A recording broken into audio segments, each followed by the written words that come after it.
بسم الله الرحمن الرحيم. السلام عليكم ورحمة الله وبركاته. اللهم صل وسلم وبارك على سيدنا محمد وعلى آل سيدنا محمد. اذكروا الله ألا بذكر الله تطمئن القلوب. يوم جديد كده من عند الفراخ البلدي إن شاء الله. النهاردة كده هنتكلم بقى في موضوع مهم جدا، مش عايزاكي تسيبي الحلقة دي لأن احنا هنذبح من الفراخ دي، وحابة حواريكي عشان تعرفي بس الفراخ اللي مش بتبيض معاكي تعملي ايه، وفي فراخ سرادة ولا لأ، والفراخ كلها بتبيض مع بعض ولا لا، وايه الوضع عند الفراخ البلدي. بس الاول كده لو انت اول مره بتشوف القناه عندي، ما تنسوش يا حبايبي الاشتراك، وما تنسوش تشجعونا باللايك عشان ان شاء الله القناه تستمر. فانزلي بالله عليك وحطي للفيديو ده لايك بالذات علشان خاطر الناس تبدا تفهم برضو، وتبدا تعرف الوضع عندها ايه. عشان حاجه واحده بس، ما تقعديش تاكلي كده وخلاص، تبقي انت شايفه الوضع عندك ايه. اللي انا بشاور لكم عليها ديت اللي هي دي، انا كنت قايله لكم ان انا عندي فرخه مش هتبيض. بعرفها ازاي ان هي مش هتبيض، وبعرف ازاي الوضع ده كله، هقول لكم في فيديو النهارده باذن الله. يا حبايبي انت دلوقتي بتجيبي شويه الفراخ عندك بتفرزيها. اعرف منين الفرخه اللي مش بتبيض؟ بتبقى صغيره كده وبيبقى حجمها صغير، وكمان الحاجه اللي بتعرف ان هي مش بتبيض معاكي ان هي بتبقى صغيره زي ما قلنا، وكمان مش بتبقى موسعه من ورا خالص، بتبقى ضيقه كده. يعني بصي مفيش العظمتين كده جايين على بعض. انا دلوقتي همسكها وهوريها لكم قبل ما نذبحها وننضفها، عشان اقول لك بصوا اللي انا بشاور عليها دي. تمام. حتى الفرخه دي انا لما جبتها كان فيها عيب خلق في رجليها من الاول خالص كده، بس سبتها هي دلوقتي حلوه جدا تتذبح. طبعا شمرت حلوه جدا. انتي كمان لازم تفرزي الفراخ وتشوفي ايه اللي بيبيض وايه اللي مش بيبيض، وهفتحها معاكم عشان نشوف برضو الفراخ الفيومي اللي بتاعتي دي فيها دهون ولا ما فيهاش. هتتفاجئي دلوقتي باللي انا لقيته جواها. بس كملي معايا الفيديو برضو. بصوا يا حبايبي، زي ما قلت لك بقى هتفرزي الفراخ، هتشوفي الوضع عندك ايه. هتشوفي الفرخه اللي بتبيض هتسيبيها، الفرخه اللي مش بتبيض هتذبحيها. دايما تفرزي فراخك كل مثلا سنتين، لازم يكون عندك فراخ جديده. كل الكلام ده هبدا كده هاخد بقى الفرخه معاكم كده ديت، وهنبدا كده هنسمي الله ايه هقولك على شويه حاجات. مبدئيا الفرخه في ايدي اهيت يا حبايبي، زي ما انتوا شايفين الفرخه زي الفل ما فيهاش مشكله خالص. العرف بتاعها احمر، جميله معايا بتاكل بتشرب. بس زي ما بقول لكم انا لما جبتها كان فيها مشكله في رجليها.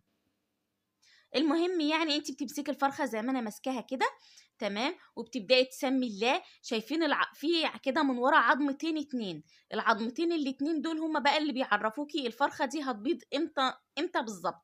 العظمتين اللي عند الفرخه دول صغيرين جدا جدا، يعني بصوا يعني قدامها ولا سنه ونص عبال ما تبيض.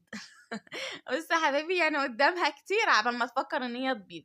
تمام. فهي مش موسعه حاجه خالص، ده هي يعني ايه تقريبا عقله يعني ايه صبع ونص كده. يعني بصوا حاجه كده اهي مقفله خالص خالص خالص. حاجه كمان لو انت عايزه تشوفي البيضه تبداي برضو تضغطي كده من تحت تشوفي فيه بيضه ولا لا. فانا عارفه ان الفرخه دي مش هتبيض، وعارفه لما افتحها مش هلاقي جواها حاجه. بس والله حبيت اعمل الفيديو ده عشان برضو تستفيدي، وعشان برضو تاخدي بالك تفرزي فراخك. تشوفي اللي مش هيبيض يبقى انت مش هتاكلي كده وخلاص، لا، انت لازم. بصوا بوريكم كده ان العرف بتاعها احمر وجميل. الفرخه جميله والله معايا بسم الله ما شاء الله. تعالوا كده بقى حبايبي هنذبحها كده وهنخش ننضفها كده مع بعض اهوت. اهوت يا حبايبي، هي ما بتاخدش حاجه في ثواني بتكون متنضفه. الفراخ البلدي في ثواني بتكوني منضفاها ومخلصاها. بس انا قلت اذبحها نستفاد بيها، اوفر شويه الاكل اللي بتاكله. هي كده كده مش هتبيض معايا، فحتى لو هتبيض هو مفيش حاجه اسمها مش هتبيض، هي هتبيض.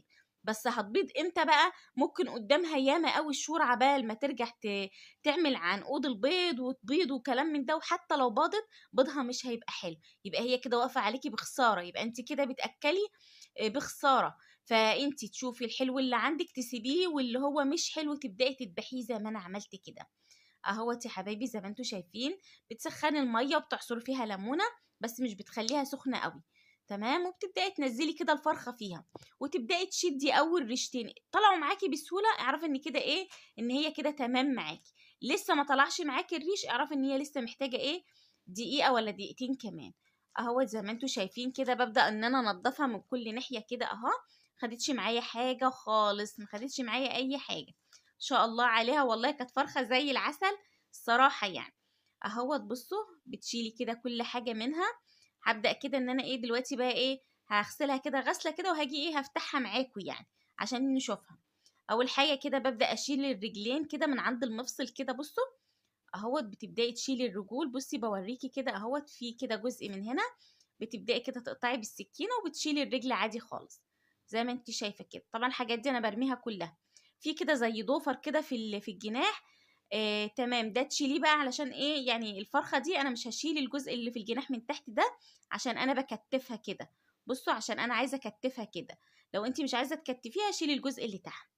بصوا بتمسكي كده بقى وبتفتحي. بصوا بقى يا حبايبي اهوت. شايفين ما فيهاش دهون نهائي نهائي. يعني بصوا ما فيهاش حتى حته دهنه. يعني بصوا ما فيهاش حته دهنه الفرخه معايا. بصوا ببدا كده ان انا ايه اطلع كده واشوف بقى البيض اللي جواها.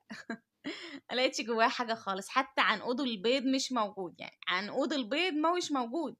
ما فيهاش ملامح بيض. يعني عارفين ازاي؟ يعني زي ما قلت لكم كده كان قدامها سنه ونص سنتين كده عبال ما ربنا يكرمها. اوقات يا حبيبي انا بهزر معاكم والله. بصوا ما فيهاش حاجه خالص خالص. يعني انا والله العظيم بقيت بنضفها وانا مصدومه. يعني فين عنقود البيض حتى؟ طب اي حاجه. ما فيش حاجه خالص. فيا رب فيديو النهارده كده تكوني استفدتي بيه باي حاجه. اطلعي بقى كده على السطح عندك وفريزي الطيور وشوفي الدنيا معاكي ايه. اهوت كبدتها زي العسل، القنصه زي العسل، كل حاجه فيها زي الفل. تبداي تشيلي بقى الجزء اللي ورا ده كده خالص اهوت ملوش لازمه طبعا. ده الجزء ده ما ينفعش. وافتحي بقى كده الزور لو انت عايزه تحشي زي ما انا ايه زي ما انا ممكن بقى تنضفي كده الايه الجزء ده وتحشي. بس انا مش هحشيها يعني. انا كده كده هسلقها.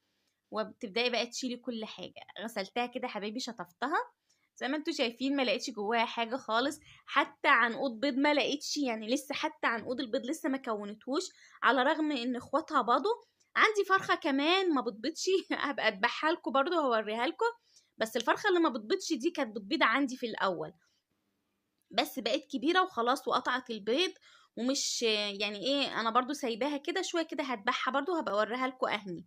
تمام. فانت كده كل فتره فريزي الفراخ. شوفي اللي بيبيض شوفي اللي مش بيبيض عشان ما يوقفش معاكي بخساره يا حبايبي. الميه هي اتحطيت فيها شويه ملح وشويه وعصرت ليمونه وشويه دقيق كده. تبداي بقى ايه تسيبيها كده ايه في المنقوع ده. يا رب فيديو النهارده تكوني استفدتي وطلعتي مني بمعلومه بسيطه. في نهاية الفيديو بس حابة قبل ما اسك الفيديو مع حضراتكم العلف غالي والاكل غالي وكل حاجة غالية. فاتمنى برضو ان انتوا زي ما قلت لكم كده كل فترة افرزوا الطيور اللي عندكم. الطيور الكبيرة جامد ملهاش اي لازمة عندك. انت بتاكلي على الفاضي. لازم تنشئي كمان سلالات جديدة تكون عندك. هعمل لكم ان شاء الله فيديو اتكلم معاكم بالتفصيل. اشوفكم ان شاء الله بكرة على خير. مع السلامة.